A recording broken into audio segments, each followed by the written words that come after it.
But yeah, did you want to talk a little bit about Biggie before we?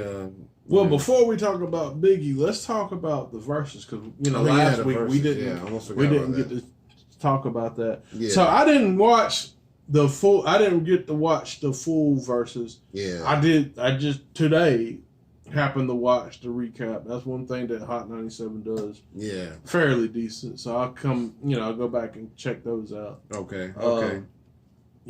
But so by listening to what they were saying that Escape won because of they had more of the performance and the personality, but they were saying as far as like on wax, SWV won because they had a little better records. And that's the same thing I said. I said basically for the show's purpose of Versus, Escape took it because they performed and they sounded better, they harmonized better. SWV sound like they were just like, I didn't really want to do this, but all right, let me just see if I can get my throat right. That kind of thing. They weren't really looking forward to performing, but Escape was just like, oh yeah, hit it, girls. And they started doing their thing. Well, from what I understand, this is what they said on Hot 97. Allegedly, I think one of the singers from SWV just happened to sing a traumatic experience before getting there. Okay. And that's why they were kind of out of it. They might have mentioned it, but I can't remember. Honestly, I can't remember if they said that or not. But I don't think it was. Might be right. I don't think it was a slight towards Escape. Hopefully, but yeah.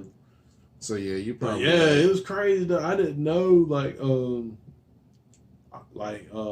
Old Girl Candy and all them. Like, man, they had all the all the hits they did to Beyonce, the Destiny Child, the Scrubs, all that. Like, dang, man, them some joints. I mean, them.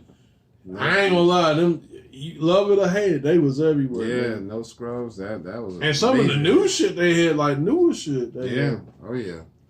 So yeah, they definitely get a lot of credit for that. You know what I mean?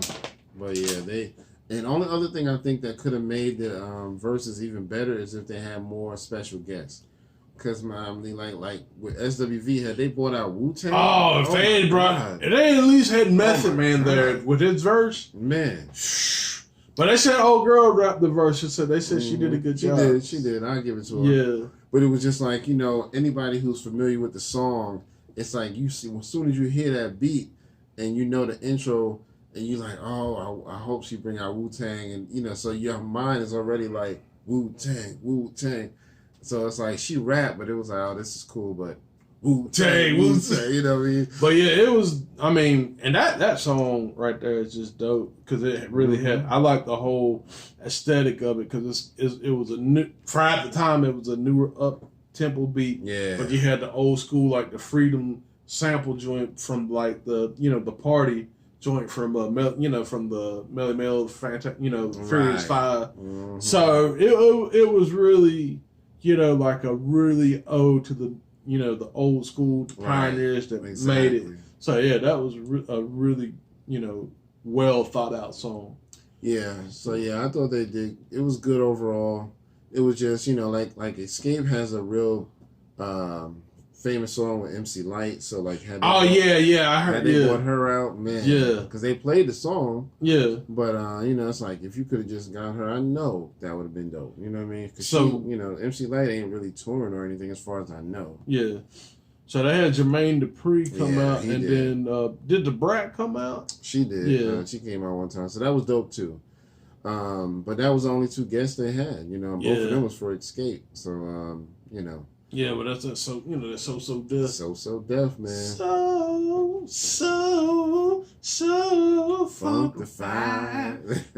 Yeah, I wonder if the Brat would do one, which it'd be kind of tough though. But yeah, I don't know who could go up against her that would be around the same status as her. That would be a hard one, but yeah, I don't know who the next verse is going to be. They haven't really made any announcements. Well, because the thing of it is, like, things are going to be opening back up. So, right. What would be the... they could probably still do it and have more people. Yeah. I feel. I think it's still good for culture-wise. I think they should still do it, but, you know, because even if things open back up, you know, people are looking forward to this kind of stuff, you know what I mean? So those who can't afford to go to concerts sometimes, you know, it's like, okay, I'm getting kind of a little bit of a free concert. Yeah. You know, some of my favorite artists, blah, blah, blah. So, you know. And even sometimes a little drama gets thrown in there, so, you know. But yeah, I'm they had a list of more verses, but they just, you know, they've been kind of hush-hush about them lately. So yeah. We shall see. We shall see. But yeah, you know, did you want to talk a little bit about Biggie before we go into Kwame Brown? Baby. You know. So let's first of all birthday, give him the round of applause for Biggie. Happy belated birthday. Yeah, man. I said he would have been 49 today. Dang. 49, man. So, yeah, man. It would really been great if Biggie was still here. It's just sad, man. Like, a lot of these, like, I was talking to a friend the other day. It's like all these rappers died. Like, you know, we talk about Black Rob, Shock G. Yeah. And it's like, man, I want my rappers to live old like the old rock and roll heads. Like, Exactly. I want them to have a long life. Like, you know what I'm saying? Like, and you know, some of them, they die a little young too, but like some of the old rockers, like I want them to be like, what's my man from Rolling Stone? Keith, not Keith Urban. Keith Richards. Keith Richards. Yeah, I want them to live that long, you know. You know what I'm saying? Yeah. I mean, love them or hate them, you know what I'm saying? They should. Legends, yeah. So, yeah, man. Yeah, man. It's just crazy that, I mean, and I was just listening to some Biggie shit today, and it's like, man, like, I was listening to the Duets album. Okay. You know what I'm saying? Okay. And from there, I was like, man, this mug could have rocked in any era. Mm-hmm. I'll tell you, 2015, or 2050, excuse me, yeah, man, people probably still be throwing on Biggie records. Oh, yeah. Because it's just something, man, the voice and just the lyrics and the aesthetics, it's like, it still sounds like he here. Yeah. You know?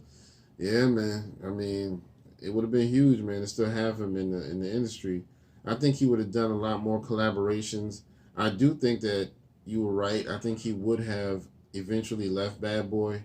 Because, you know, once you realize, you know, Puffy, I mean, he cool, but sometimes he be dicking people over with that money, man. Take that. You know? Take that. So I think eventually he would have left. But, they call me Sean Love, baby. Sean Love. I think he would have still been successful without Bad Boy. You know, he would have once he got with the right producers, get some Primo in there, you know what I mean? Get some people like RZA to jump in there, Alchemist type people, man, listen. Oh, Biggie and Alchemist? Oh, God, man, that'd been fucking crazy.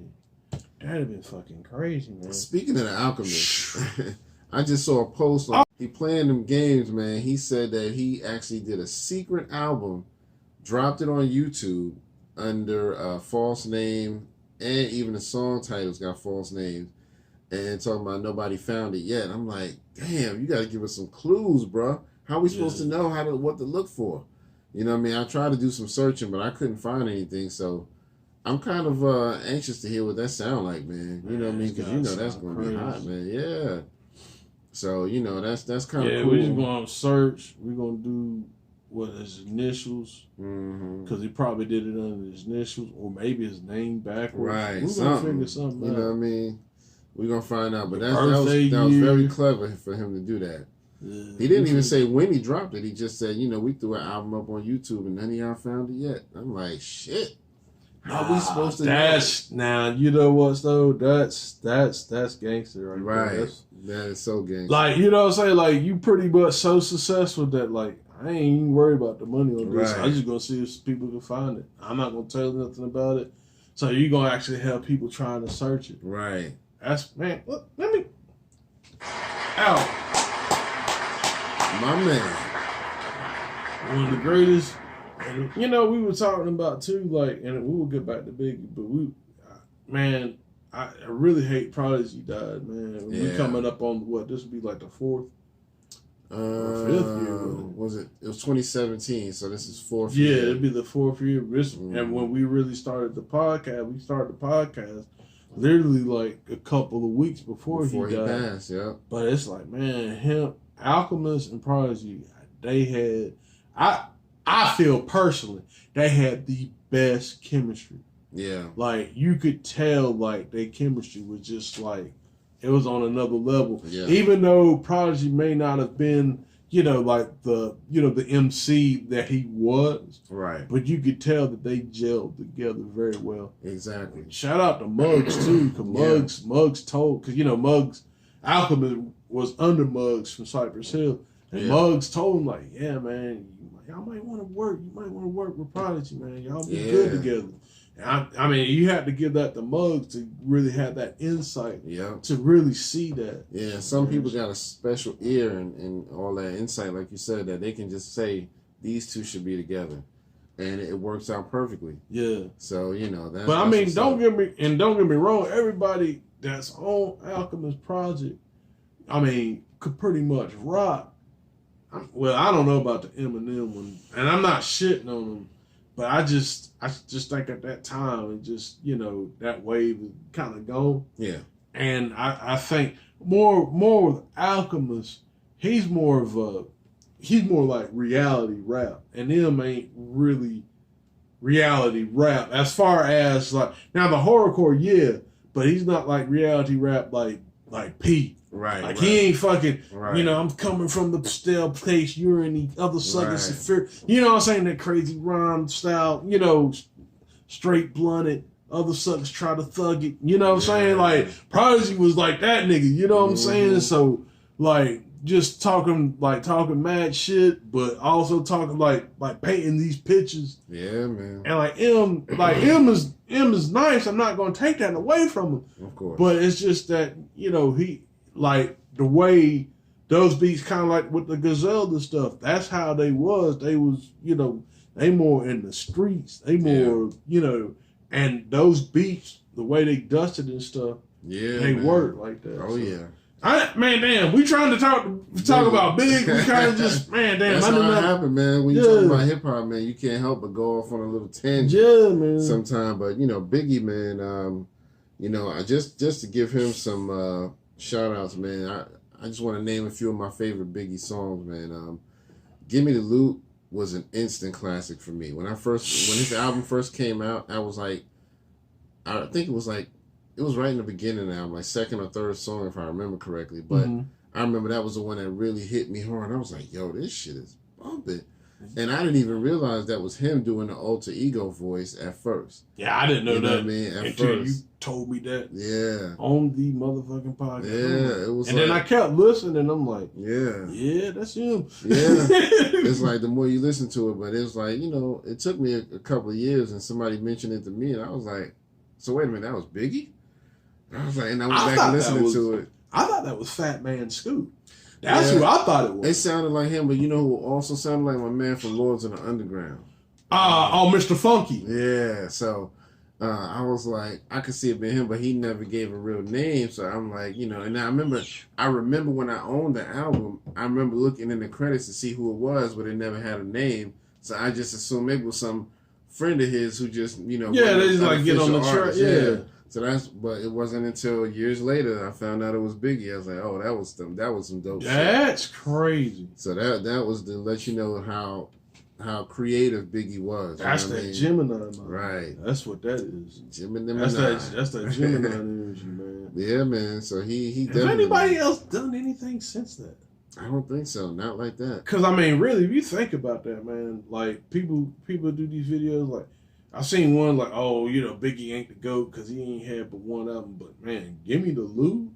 Man, listen. Come on, man. I mean... And I'm not knocking that video, but what I'm saying, man, like, someone doing shit like that? Yeah, I mean, he was kind of like, what gives him that GOAT status is there's so many different elements to him. There's that creative element, like you said, with the Give Me the Loot. There's the storytelling element. Yep. He could tell a story. There's the bars element. He can give the lyricism. There's the ballad element. He's not scared to battle anybody. He got so many different elements. Ballads, yeah. So that's one thing. That's why Biggie is, honestly, I can rock with him when people say he was one of the GOATs. Now, I won't say he was the GOAT, like he was the best rapper in the world. Nah. But, I call a lot of people the GOAT. I call Nas a GOAT. You know what I mean? Biggie a GOAT. Jay's a GOAT. You know what I mean? So, we got a few of them out there. You know what I mean? So, but he's just one of the GOATs to me. So, anyway, but yeah, Give Me the Loot, and what's my other one? Not Warning, but it was off the first album. Fuck the Funk, Machine Gun Funk. No, it wasn't Machine Gun Funk. But yo, that mix that him and DJ Premier did, Fuck the Funk. The Machine Gun Funk joint. Mm-hmm. Oh man, that goes hard. Yeah. That goes hard. Sample that Laws of the Underground. I live for the funk. I live for the funk. I live for the funk. Man, Biggie was just so dope, man. One of my favorites from his second album was the one he did with Bone Thugs. Of course. And he emulated their rhyme style to kind of rap a little bit on a different flow. And I thought that was really dope because, a lot of artists can't really stretch themselves to do something like that. They're like, nah, this is the way I rap, son. I can't do that. I got to stay in this lane. And he didn't believe in doing that. You know what I mean? That's what I liked about him. Redman is another one that does stuff like that. Nas, I've heard him do stuff. Nas did a song where he did an alter ego voice, but it wasn't a back and forth.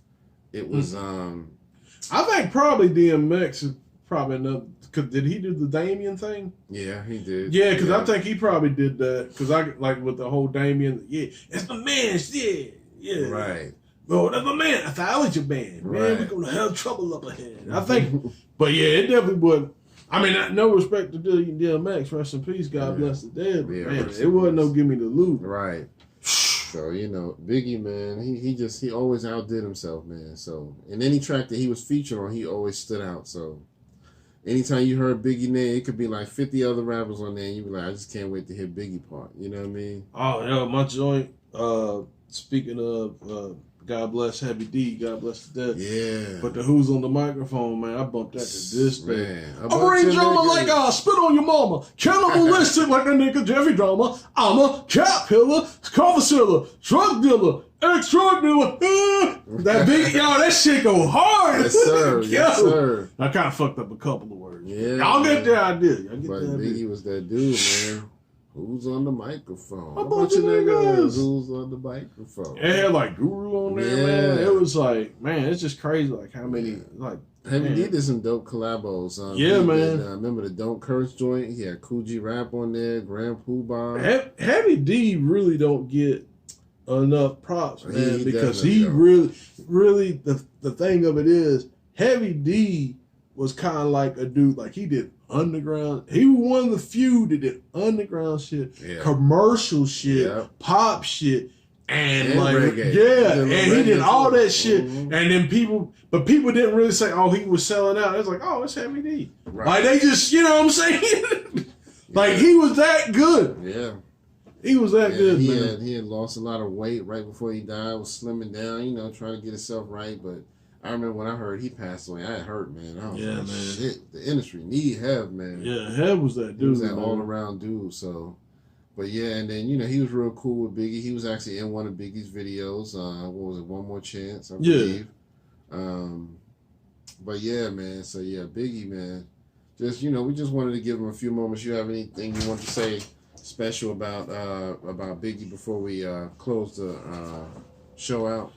Man, like I said, Biggie was just an incredible talent. It's just really sad that, because of things that happened, 25 years ago. Yeah. And like that, that ended this chapter. And it's just, and we got to, with Pac too, them being close. Right. In the history. It's just really sad that those two young men was, gunned down. Yeah. Because I think I think the whole energy of hip hop, the way it is now, would definitely be a whole lot different than what it is today. Right. Because I think they had things in place. Yeah. And speaking of another topic, man, that's one thing I was talking about my cousin about, like, we was talking about, like, it's like the South is running it. Everybody, right. It ain't, the East ain't running it no more. Like they trying to dismantle the East, like with New York rap. But the thing of it is, it's like, man, really, what trips me out is other artists really should be pushing for New York to be New York. Right. And the reason being is not because like, oh, everything got to be boom bap. That's not what I'm saying. But the fact that, and this is just my personal opinion. And when I say this, I'm a dude from the South. I'm country as hell. Fish and grits, all that pimp shit. You know what I mean? Right. All that. Yeah. But the thing of it is, New York, if you understand the culture and where it came from, the fundamentals, New York has the foundation. Breaking, MCing, DJing, graffiti writing. That they had the foundation. That hip hop, it wasn't just music. It's a culture. And that's what people don't understand. You know what I'm saying? And don't get me wrong, all the other people doing their stuff, that's cool. Like the West took it, did their decoration with it. Down south, like, Pimp C, God Bless the Dead. They got they had, and that was some good music that come out of that stuff. Oh yeah. You know what I'm saying? That you have, the ATL, you think about like T.I., Luda, the Midwest. Oh, and we got to send prayers to Tech 9, man. I don't know if he got in a wreck or accident. I don't know, man. I don't know what happened. I saw this video and he was like in a wheelchair. I hoping he's all right. I don't know if he got in an accident or anything, but yeah, the prayers to Tech 9, man. Yeah, he was definitely a staple, man. Yeah, especially like for this man to not have nothing, right, and went platinum, and he ain't even like mainstream, right. Yeah, salute my man. Yeah, man, he's been on songs with some of the biggest people too. Yeah, so yeah, man, I just, going along with Big and stuff, it's like we really need to keep the original sound of hip hop, and you know what I'm saying, and if you from New York, you want to imitate these guys from the South or Midwest or whatever, that's cool. Go ahead, do you. But I'm like, I stand with Granddaddy IU on this, man. Let's the boom bap. Let those foundations stand. Like let us rap the way that we rap. And I think that's what the industry is just doing, man. They just like, we want y'all to do cookie cutter stuff. And it wasn't like that. Right. Like it was okay for you to have a boom bap, but then you go and have like the sound of like a Uncle Luke. Right. That was fine. It's okay to have different stuff. Yeah. It's okay to do different things. I think it was Freddie Fox, I think. It was either him or somebody just recently put a post on their Twitter or Instagram. I think it was Twitter. And he was saying, he's like, what happened? He was like, after 2010, every rapper just started sounding the same. Yep. He's like, they were just trying to copy each other back and forth. And I think I just put an answer under there. I just said it's a cookie cutter effect. You know what I mean? For some reason, that's all they want to do now. And it's not in not the cut. Go ahead. Man. No, that was it. But yeah, it's not just in hip hop. It's in other music too. Like, yeah. I had a friend. He was showing me like country. Some country songs that came out within like 5 years. And what the dude did, it was a song they're singing and stuff. Yeah. But they blended the 5 songs and it sounded like the same damn song. I'm like, yep. It's like, crazy. It works. It works. This is what works. You know what I mean? That's the excuse now. This is what works. You know what I mean? So let's just roll with that. But I'm not with that, man. Because if I wanted that again, I'd go back and listen to the original artist who did it. You know what I mean? Cause that's going back to Big, man. Like on his on the documentary, he came out and he said, hey, man, like, his mom was like, you did a lot of profanity on the album, this, that, and the third. It's like, look, no one under 35, nobody under 35. She didn't want to listen to the album at first. Yeah, so no one under 35 should listen to this. Yeah. I mean, at that time, and, respectfully so, because the conversations and the stuff that he was listening to, you know what I'm saying? He was trying to create that. Right. To make, to make the album. Yeah, and he did a hell of a job, man. He did, man. Yeah. I remember I saw that on the documentary. His mom said, I think a friend of hers was like, did you hear all of your son's album? She was like, what? She was like, yeah, he cursing up a storm. She was like, she listened to it. She was like, I can't listen to that no more. But I get it. You know what I mean? Because she's from a generation that just didn't want to hear that. Yeah. She's from that, that 50s and 60s generation. Yeah, everything's clear. Right. Everything was clean cut. So it was just good music. And I mean, our music was good music, but we just felt like we wanted to express ourselves a little more, aggressive. Yeah. You know what I mean? So we had a lot more aggression coming out of our generation. Well, because of the times and what was happening. Right. What was happening and stuff. I mean, even Big said that in the documentary. It's like, it's what I'm saying? Like everybody, when they was talking about hustling on the streets and stuff, he was just saying like, I wanted to go the right way. I wanted to do a trade school or go to like architect and design. I said, but the thing of it is, when I would start hitting them things and selling and stuff. Right. It's like, shoot, I didn't think about school. Right. And it's like, with that going on, like, what can you rap about? Right. Like, you can't rap. I mean, you know what I'm saying? Now, shout out to Hammer. Hammer kind of, you know what I'm saying, didn't bring that life. And then, too, now, granted, it was a different time. Yeah. You know what I'm saying? Yeah. It was a different time. So definitely a different time, man. Speaking of Hammer, you remember when he came out with that little diss record where he dissed everybody? What was it called? The Funky Headhunter. You remember that? Yeah. When was this? This was like, a lot of people remember Third Base was dissing him. Yeah. Third Base, LL Cool J. Everybody. I think Ice Cube threw a shot at him. Bunch of people. And so on his next album after that, he came out with this song called The Funky Headhunter. Yeah. Where he dissed everybody. You know what I mean? So he dissed all of the people, like he dissed CL Smooth and Pete Rock. Oh, dang. Run DMC, Redman. I think a bunch of people. Anybody who pretty much called them out. Redman told him that Hammer gangster. You gotta respect him. Yeah. He came up there and Hammer came up there. He did some stuff. I forgot what he said, but he said, "Yes, sir." Redman was like, "Yes, sir." Redman ain't nobody punk, you know what I mean? Yeah, but because I seen Redman go ham on some people before. Yeah, but he said he had to respect that, man, because you know what I mean. If a dude approach you like that, he mean business, So at least Hammer had the gall to approach him and just say, "Hey, that wasn't cool what you did." You know what I mean? My man Third Base, he was there saying like, "Yeah, Hammer had hits out on us." Right.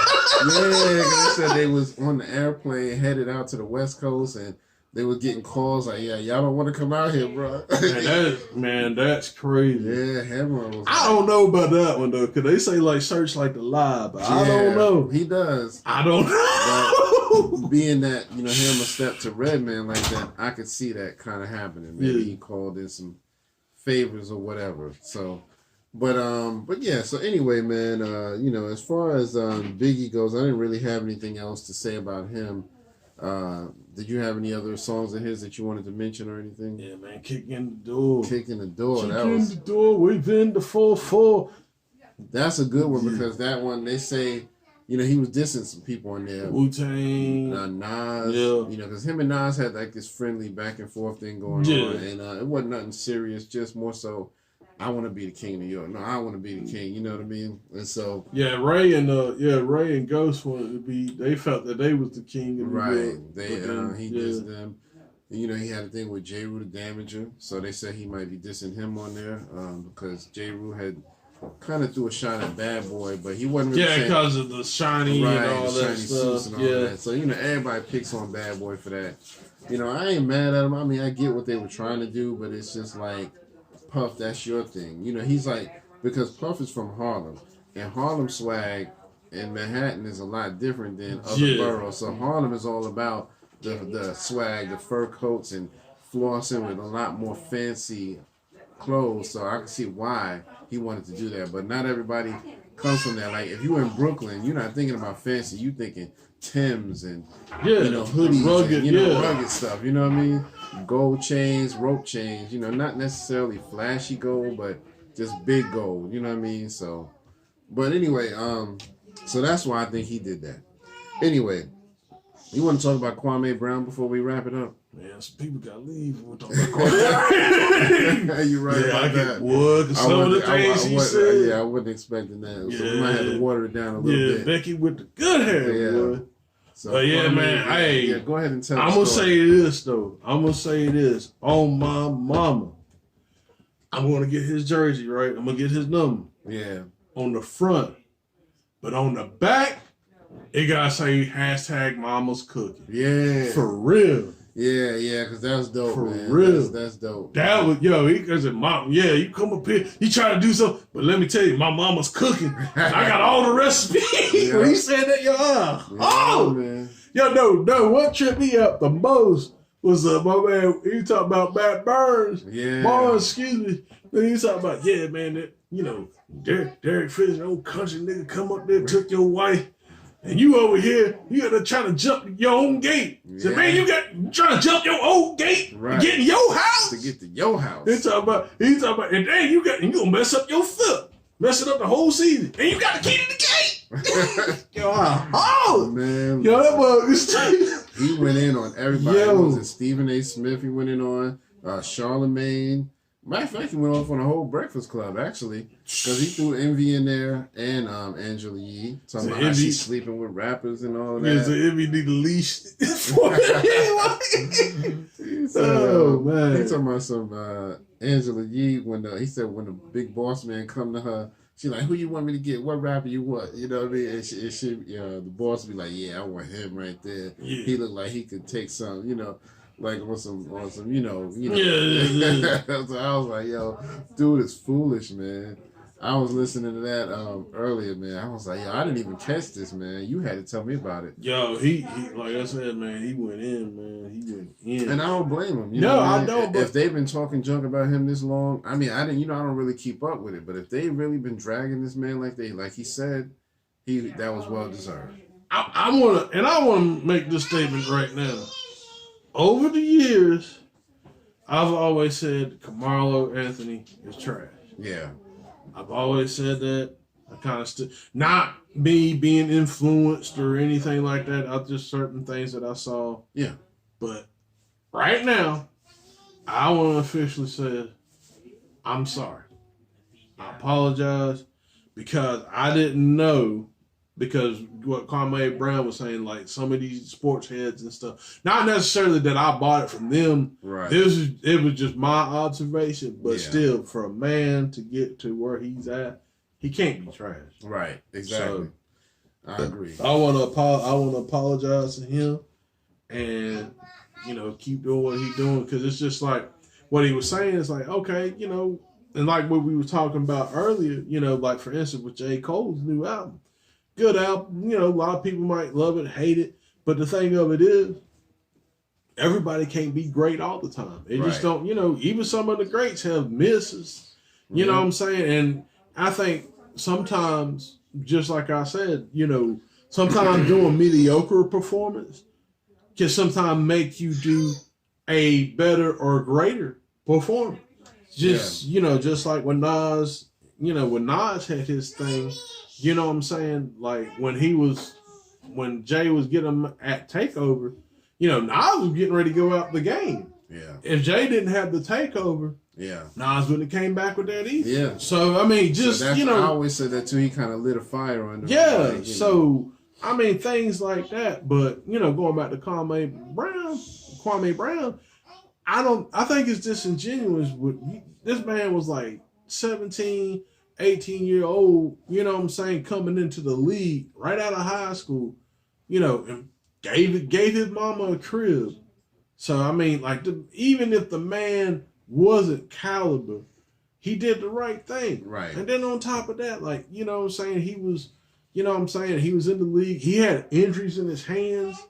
So he did the best he could know how. No one was mentoring him, rearing him up, anything. They just, they just, we'll just let them run, do all this. Right. You know what I'm saying? So, yeah, like I said, it sounded like it was well deserved, man, because he went in on him. So. And my thing of it is, the dude was out of the league about, 10 or 12 years. Right. Why they keep, like, why was it cool to keep putting dirt on his name? Yeah, that's you know what, but what it is sometimes people think you're an easy target. Like, like he said, you the quiet one.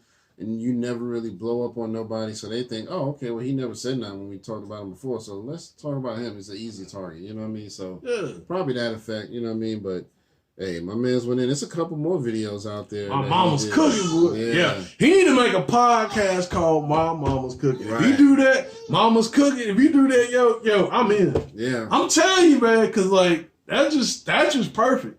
That's a perfect branding. I think he did a video early this morning. I saw another new one from him, so he might have been kind of continuing on. Yeah. But I didn't get a chance to listen to it because I was busy listening to the first one, which was like over an hour, like an hour 15, hour 20 minutes. Yeah. So, I think after a while, I'm just saying, as far as like if on his strategy, it's cool what he's doing now, but I think he'll know.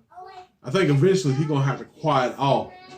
So it don't be like, it don't look like he's angry. Yeah. Not that he is angry, but I'm just saying, so it don't look like that. Yeah. But he probably going to have to back off just a little bit, just kind of fade. Mm-hmm. And then when someone comes and they come through and say something else, then, bang, right. So, but I think he knows how to do that. He ain't stupid. Yeah. He's not stupid. Yeah. You can definitely tell. And the man has a positive message. I mean, despite, a lot of people might say, the cursing and all that other stuff. But, even he said, like, yo, so you saying me saying the N-word and all this other stuff. Right. But my daughter right now can listen to, like, Throat Baby song. Right. And it's like, it's okay. Exactly. It's okay. It's okay to talk about that. But when I'm talking about real nigga shit, I can't. Right, exactly. I can't that's how backwards the society is. Yeah, man. You know what I mean? I don't even get that, man. Yeah, man. Like, people can't be... Like, men can't be men no more. Right. You know what I'm saying? Because everybody picture as niggas. Right. You know what I'm saying? So, I mean, it just is what it is. Yeah, man. But as y'all can see, we running up on the end of the show. But, as you can see, my man having a dope Biggie shirt. I thought about wearing mine. We were almost on some twin shit today. Yeah. I almost wore mine, but sometime at the last minute said, wear this, and I bought the I Am Hip Hop shirt, Well, we wouldn't have been 20 anyway. I got a red hat. Shout out to Urban X podcast. But you know what they say, we all look alike once we... Oh, yeah, man. Once the lights turn out, nigga looking like me. We ain't gonna separate your ass, right? Nigga. I haven't watched the Urban X in a while. Have they been doing anything special? Oh, yeah, they've been doing their thing. They actually got something that... Well, I'll talk to you about that later after the show. I can't, I got to be like James Brown. I don't want to tell nobody. They know who I'm in. All right. Well, once again, don't forget to hit the buttons for us. Like, share, subscribe. Yep. Like, share, subscribe. All right. Like, share, subscribe. Brothers and sisters. We need... All right, I'm going to stop. But we do need it. Nah. Yeah, we need it. But anyway, but yeah, I didn't have no more to share. Did you want to share anything else before we close out? I think that's about it. This should be up around like 9-ish. Always with the ish. Yeah, so that's like 10 and 11 black people times. So, right. I mean, it'll be up by midnight. Yeah. Well, all right, man. For episode 165, this is your man Kurt, and this is Howie. And this is Try It Hip Hop Podcast. We'll see y'all on the next one, all right? Peace.